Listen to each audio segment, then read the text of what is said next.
be a sponge, and then bring the juice.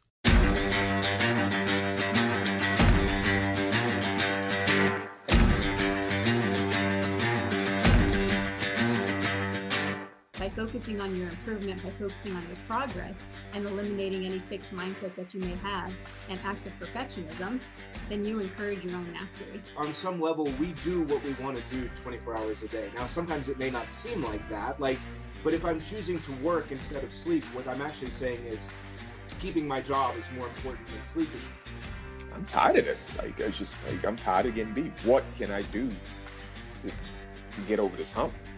So mentally, that's when I kind of put that forefront, like, hey, it's either all or nothing. I like to put failure in quotations because I don't believe that failure is true failure if you're looking at it with the right mindset. The truth is, the journey to greatness is hard. It takes time, it takes effort, it takes focus, and every day you have to decide what you value, what you want to pursue, and what you want to achieve. And if you dig deep enough, if you push hard enough, we all have what it takes to be great. Welcome to the Edge of Greatness.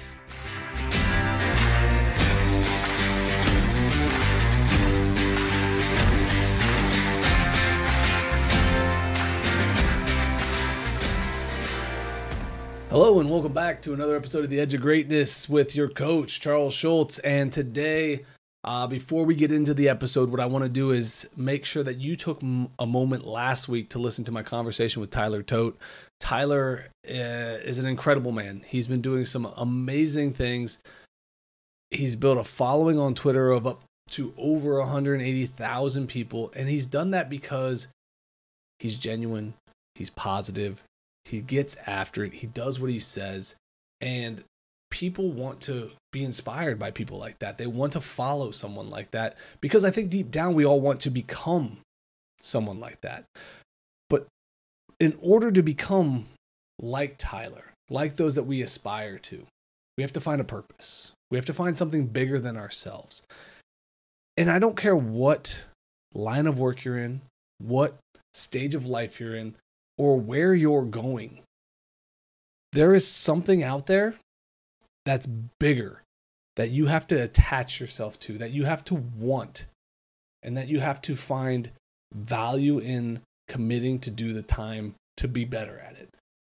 Once you find that purpose, that calling, that deeper meaning, then you can attach intentionality to it. You can become intentional about the things you do that align with the person you want to become. And given enough time, you can become something better than what you are today. And I don't know about you, but for me, I always want to be better. I want 5 years from now to be better than today, 10 years from now to be better than today. And I'm always going to be chasing better. I may never catch where the end is because personally, it's a moving goalpost. I am going to continue to strive for more every single day for the rest of my life. And that's just the way I'm designed. That's the way I'm wired. But I also think that more people are actually wired that way. They just don't know what to chase yet. So take some time. Go listen to that conversation. I think maybe it'll inspire you to take a look at your life, to see where you're being intentional, to see where you're not, to make changes if you feel like you're stuck. And dig deep for that purpose. Find that why that gets you out of bed every morning, that makes you just keep going. And I think that is an ultimate direction that we want to aspire to. For this week, though, what I want to do is I want to spend some time and talk about kind of some of the things I've been digging into and what I've experienced with this last weekend, with this last week.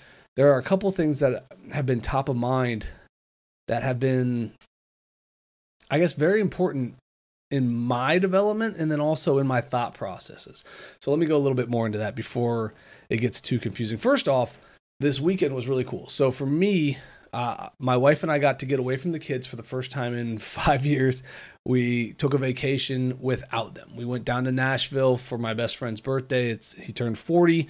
We left the kids with grandma and grandpa. And for the first time in a while, we've got to be adults. And it was awesome. I felt like we spent some quality time together. I got to see some friends. We got to get away. We got to recharge. And it reminded me how important our community of people is. The people that we attach ourselves to are going to be one of two types. They're going to be people that give us energy, or they're going to be people that take away energy. Too often what we find is we get stuck around a bunch of people that take away energy. Not necessarily because we chose them. Maybe you did, maybe you didn't. But in today's day and age, there's a lot of people who feel and act and display just negative energy. And if you're around that all the time, it bleeds into you. It starts to become who you are. And so for me, I think it's important to find people who generate a positive energy. And for this weekend, that's what it was. I got to spend time with people that I know that I gain energy from. I got to spend time with my wife. I got to spend time with my best friend, his brother, their cousins. And it was a great weekend of relaxing, listening to some live music, playing games, sleeping in a little bit, just enjoying time with myself and then just being free for a moment. And for those of you listening with kids, I think you'll understand that being free doesn't mean I don't want to be back here with my kids. I actually was excited to get home. But I become a better father when I get a moment to be an adult, to step away, to appreciate, to miss them. And this weekend was that for me. The other thing this weekend did was it gave me a chance to test my patience. On the last day before we headed home, I went out we're going to go to breakfast. I start driving and I hear this weird grindy, like I'm dragging a trailer type sound, and come to find out that my back left tire has decided to go to 0 air pressure. I'm talking riding on the rim. And in those moments, you have a choice, and you can get extremely pissed off, start throwing a tantrum, get angry, just, whatever. And it was an unfortunate situation, to say the least. I wanted to leave at a certain time. I wanted to get home by a certain time, and those things immediately are out the window. But I found that because I constantly talk about controlling what you can control, I never really lost my emotional control. I was upset. I was allowed to be disappointed. But deep down, I just kind of held on to, well, at least it didn't happen on the road. At least it didn't happen while I was driving 65. At least it didn't happen halfway home and I didn't have anywhere to go. And at least it wasn't 1970 where nothing's open on a Sunday. There were positives here that, 1, I'm safe. 2, we can put on the donut. 3, some places are open. I can get it fixed. Now, yeah, it cost me a good $500 and something for 2 tires and several hours to wait. But because I had to wait, I also got to go to Hattie B's. So there's a win. I wouldn't have gotten to do that otherwise. And so we have to start to learn to spin the things that happen in our lives, because a lot of life is outside of our control. A lot of the things that occur are going to happen whether we do everything right or do nothing right. It's just what it is. That's just the thing that happened. And once we start to realize that sometimes things happen, and to just continue to move forward anyway, to continue to work anyway, we become a lot less reactive to the situation that happens. This weekend also was the college football playoff reveal. It's another reminder that sometimes you can do everything right and still get nothing in return. I feel terrible for the kids of Florida State. I believe that when you do what they did, whether or not somebody believes you're the best team or not, you've done everything in your power and you've done it to a perfect level. You deserve a shot. You deserve a chance to prove it on the field. Whether you get blown out by 106 or you win by 3, it shouldn't matter. Whether you have your second string or your third string quarterback, it shouldn't matter. You've won all of your games to that point. The fact that somebody thinks deep down that that's not good enough is wrong. And I know some people listening to this that are SEC fans, they're going to be like, well, Alabama's a better team. Maybe. But they didn't win all their games. They lost by 10 at home. They struggled with USF. They needed a Hail Mary to beat Auburn. Now, if you would have beaten Texas and then done all those other things, sure, we'll vote you in. But you have a loss. Florida State doesn't. And I think that should count for something. I really do. My personal belief is that it should have been Michigan, Washington, Florida State, Texas, in that order, 1 through 4. But, this is life. And this is a great example for these young men to understand that sometimes you can do everything in your power and you can do it extremely well. And at the end of the day, you still might not get what you feel you deserve. There is no guarantees. There is nothing beyond doing what you can do in every moment that you can control. And I think that's important to understand, and it's important to embrace. And ultimately, it's important for us as we continue to move forward in our lives to know that outcomes don't dictate who we are or what we are. The effort, the energy, the attitude, the way we show up, that's what matters.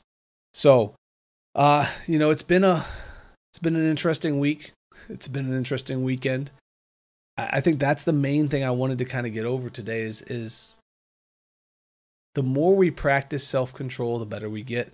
The more we start to look at the world through a lens of, I'm going to do what I can and accept the results as what they are, the easier it is to continue to navigate the uncontrollable outcomes of life.